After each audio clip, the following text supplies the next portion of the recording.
Well, here we are, Vikings versus Cowboys in Week 15. Minnesota and Dallas have both been staples of this series, each appearing 6 times so far this season. As a result, I thought for sure I had run out of drinks to do for both of these teams, but as it turns out, the wells run pretty deep. Speaking of deep wells, let's start off with Dallas's representative, the Chilton. Now, the Chilton isn't technically a Dallas drink, but it is definitely Texan. The drink hails from Lubbock, Texas, home of Texas Tech and their Red Raiders. Now, the drink itself is technically a cousin of Dallas's Week 1 representative, the Ranch Water, but it hasn't really spread the same way that Ranch Water has. Part of that is probably the name.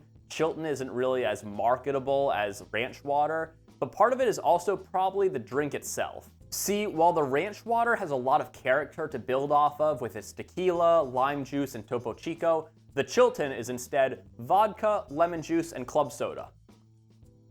It's a vodka soda with lemon juice.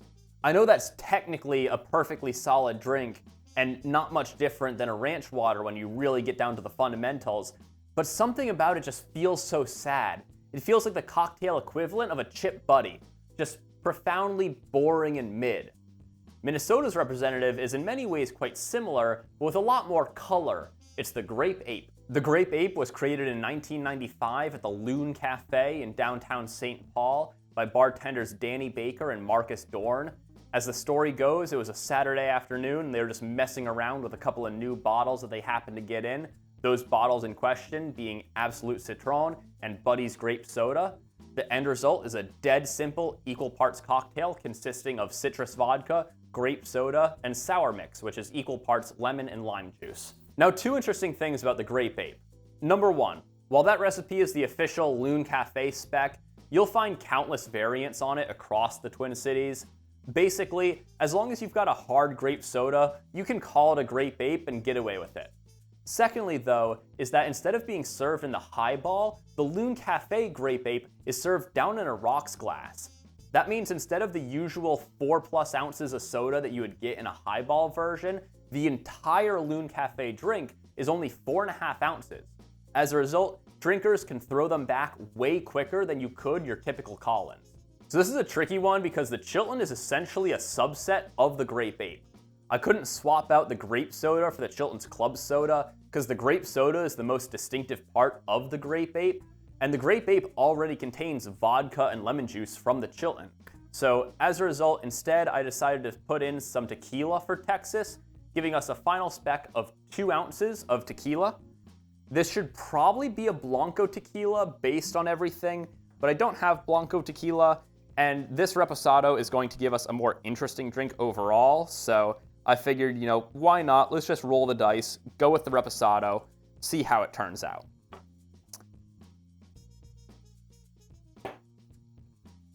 Half an ounce of lemon juice. So of course, we're still keeping that lemon, still keeping that sour note in there. Really counting on that to bring some character to this drink.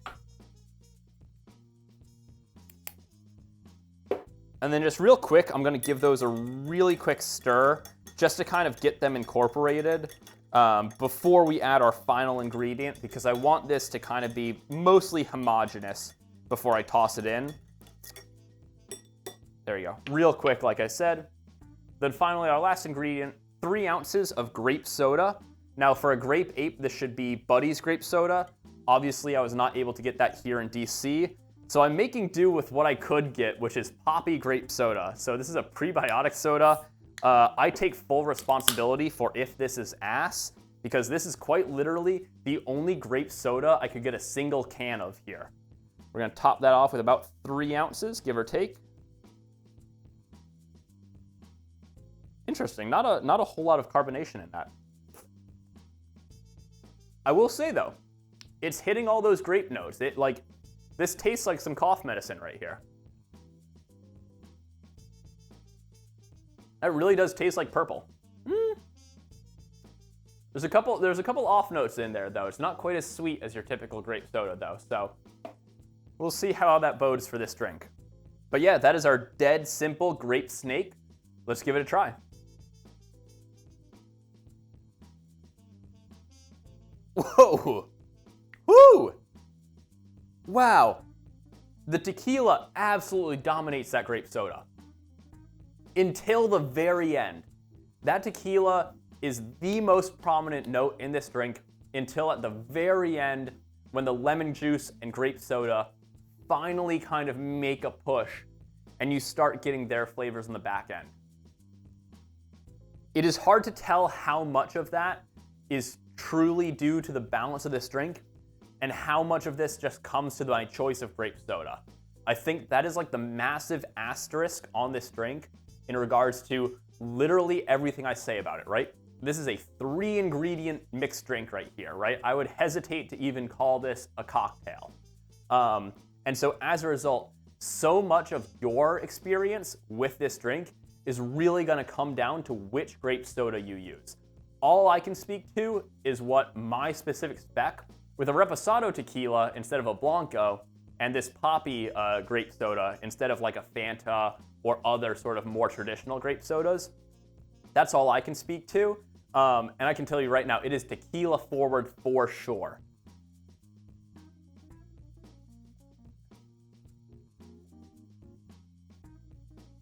That said, the tequila and the lime and the grape, it is a unique combination to be sure. It's not a bad one though. It does play together quite nicely. The grape and the lemon obviously play together quite well. That's kind of like a classic, I feel like that's a classic of a lot of like juice blends. You know, you've got the grape to be your sort of underlying base note to put everything sort of like at a solid level. And then you've got your lemon juice to add some acidity because that's one of the easiest ways to add acidity. And then the tequila adds a kind of interesting wrinkle on it, especially being a Reposado. It's not just there as booze, right? I think that's the main difference is if you used a Blanco tequila, you'd still be getting some of those agave notes coming through, you know, a little bit of extra sweetness, but it would really just be there to contribute sort of its booze to the equation. Whereas with Reposado, we're getting a lot of these sort of like smoky agave flavors, not in like a mezcal kind of way, but in a just like, you know, earthy kind of aged, hesitant to use the word baking spices, that's not quite right, but those sort of like, you know, darker notes to this drink that you really don't get from just the grape and the lemon juice alone.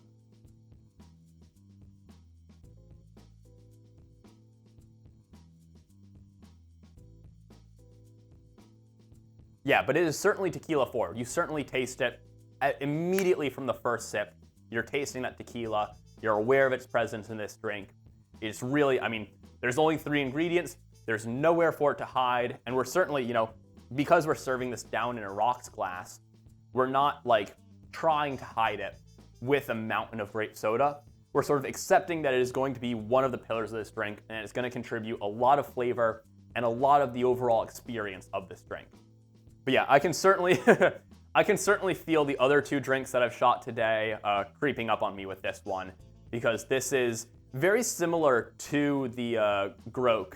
This is another like very booze forward drink where sure you've got sort of additional liquid in there to sort of lengthen the drink and to moderate it a little bit, but you are still instantly from sip 1 aware of the alcohol you're consuming. And at this point, my body is like, hey man, you're in for a long night. Like, you're consuming a lot.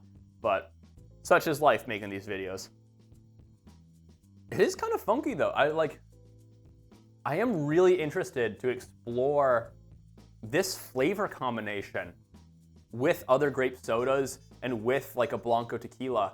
I think using a Blanco tequila in this is objectively not a step down per se, because I don't think it makes the drink worse, but I do think it makes the drink less interesting.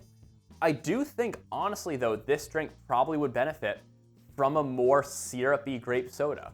I think my main complaint with this drink right now is that it's actually a bit undersweet. Because there's such a small amount of grape soda in it relative to the amount of tequila in it, I think it really wants something to kind of fill the role of that simple syrup and really add the sweetness to the drink, right? We've got the sour, we've got our lemon juice in there, and it's doing its role just fine. But this poppy grape soda, you know, it just doesn't quite have the sweetness to stand up to all of that tequila.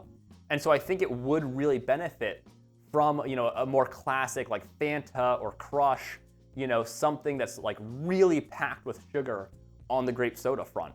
I think this one's just kind of getting washed out a little bit.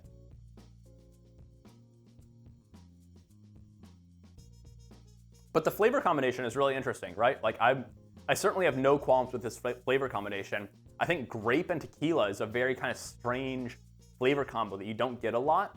But I do think in many ways it's kind of reminiscent of other cocktails we've done where we've had that creme de cassis and tequila.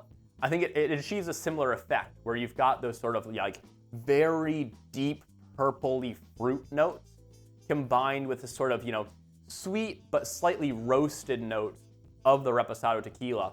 Very unique flavor combination, but not a bad one. Certainly an interesting combination that you really don't experience in other mediums.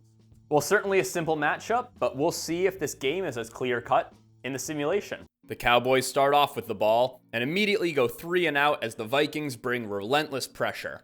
J.J. McCarthy looked good in the first half of their opening drive, but fell apart later on, dropping back to pass on 3rd and forever, tries to escape the pocket and runs right into Dante Fowler for an 8-yard sack that pushes them out of field goal range. The Cowboys' offense keeps that momentum up, driving into the red zone before Dak fires to Ferguson over the middle for a 19-yard touchdown. The Vikings answer back on their following drive. 3rd and 7, Cowboys send 5, the O-line picks up the blitz, and NEIN fires deep to a wide-open Jordan Addison, who catches it in stride for a 68-yard score. A long, methodical Dallas drive brings them back into the red zone, and with a minute and a half left in the second quarter, Dak tosses a quick pass to a wide-open Ferguson for his second touchdown of the game. The Vikings fail to respond, so it's Dallas 14, Minnesota 7 at the half. The Vikings failed to do anything on their opening drive of the second half, after which the Cowboys chewed basically the entire third quarter, capping it off with a 6-yard touchdown pass to who else but Jake Ferguson. About halfway through the fourth quarter, Vikings desperately trying to put some points on the board, but instead it's more Cowboys as JJ is strip sacked and it's recovered by Quinnen Williams for the scoop and score. Now apparently there's a rule in this game where there's only one player from each team who's allowed to score, as on 3rd and 2, it's JJ to Jordan Addison for a 28-yard touchdown. The Vikings attempt the onside kick, but absolutely biff it, so Dallas recovers at the 40. Minnesota burns all their timeouts, so the Cowboys can ice the game with a first down, but CeeDee Lamb gets bounced around and stopped just shy of the first down marker. Instead of going for it, they decide to let Aubrey hit his first field goal of the game, giving Dallas a 3-score lead. A Cowboys penalty on what would have been the last play of the game gives Minnesota one final untimed down at the 1-yard line, where they pick up some pity points with a Jalen Nailor touchdown. That makes the final score a slightly more respectable 31-21 Dallas victory. Yeah, there's part of me that kind of feels bad for the Vikings, but honestly, this is the price of betting on JJ McCarthy. Obviously, there's still time for him to improve and turn into a solid quarterback. This is basically his first year, but yeah, the Vikings are a struggling team, and the Cowboys are going to be hungry for a win and desperate to keep their slim playoff chances alive. So I see Dallas taking this game pretty handily. Speaking of JJ, Madden certainly thinks highly of him, as he had what would be easily the best game of his career. 271 yards, 73% completion rate, 3 touchdowns, no interceptions. All of those would be career bests for him, and by pretty significant margins. As of writing this, he has not had a game with more than 250 passing yards, nor a completion percentage above 65%. He's never thrown for 3 touchdowns in a game, and perhaps most concerningly, he has not had a game without an interception. That's right, JJ's thrown at least 1 interception in all 6 of his games he's played so far. Anyways, Dak had a hyper-efficient game manager game, completing 84% of his passes for only 180 yards, but 3 touchdowns. A big part of why Dak was able to be so efficient was Javonte Williams' solid day on the ground, carrying the ball 18 times for 73 yards. Meanwhile, the Vikings couldn't get their running game going, as Aaron Jones managed only 15 yards on 8 attempts. That's fewer than Dak had in this game, and would be his fewest yards on at least 8 carries this season. That said, the Vikings have struggled to run the ball this year, averaging just under 100 yards per game. Now, assuming CD is cleared to play on Sunday, it's not surprising to see him atop the receiving stats. He's been averaging around 6 catches for 86 yards this season, so this would be pretty much dead average for him. What's far more surprising is Ferguson having 3 touchdowns in this game. Sure, he's been having a lot more involvement in the passing game this year, but he hasn't had a hat trick in his entire career. Jordan Addison and Justin Jefferson also both had strong games, which isn't surprising in the context of their careers, but is surprising considering how dysfunctional this offense has looked in the back half of this season. Also surprising is George Pickens down at the bottom of the stat sheet with only 2 catches for 16 yards. That would be tied for his fewest catches in a game this season, and would be 14 yards less than his worst showing this season. The rest of the bottom looks pretty reasonable with 2 little fun standouts. Obviously, first is that Jalen Naylor 1-yard touchdown at the end of the game, and second is Cowboys fullback Hunter Luepke bearing in a single catch for 6 yards. In a Monte Carlo sim, both of our QBs put up similar numbers, both throwing for 211 to 212 yards. Additionally, both of these teams essentially have running back committees, with all 4 running backs rushing for around 50 yards. The only real asymmetries with the receivers, Justin Jefferson dominates on the Minnesota side of things, averaging 7.5 catches for 78 yards, while things are a little bit more spread out on the Cowboys between CD and Pickens. Now, with all that symmetry in the stats, it makes sense that the score distribution would be equally symmetrical, with the most common outcome being a 21-21 tie between these teams. Indeed, that symmetry extends beyond the mode to the entire set of all 10,000 games, as the average final score is still a 21-21 tie. Do you agree with the simulations, or do you envision a different future? I'm looking forward to hearing your thoughts down in the comments. As a reminder, our drink for this matchup is the strong and highly variable Grape Snake. If you make it, please let me know what you think, and I'd love to hear your suggestions for what drink should be your team's representative. Stay curious, stay thirsty, and I'll see you in the next one.